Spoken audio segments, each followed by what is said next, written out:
بازم یه مرغ خیلی خوشمزه و بی دردسر. یه عالمه پیاز رو خلالی خورد کنید، بهش نمک و فلفل و زردچوبه بزنید. حالا رونهایی رو که از شب قبل بهش نمک زدید و یه شب تا صبح توی یخچال استراحت کرده روی پیازها بچینید.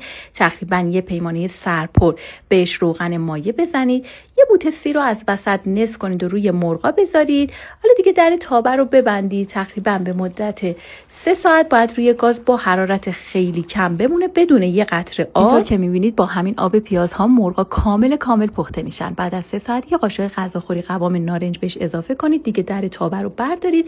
یه نیم ساعتی هم بدون در بمونه تا کامل آب پیازها گرفته شن. نباید هیچ آبی داخل روغن باقی بمونه. و در نهایت مرغ مشهدی فوق‌العاده خوشمزه و لذیذمون آماده است. همینطور که می‌بینید استخوان به راحتی از رون جدا میشه. از بافت رون بهتون نگم توی دهن آب میشه. من بهتون قول میدم اگه یک مرتبه با این روش مرغ رو بپزید هیچ مرغ دیگه ای رو قبول ندارید. راستی سر این سیر و پیازها هم دعوا میشه.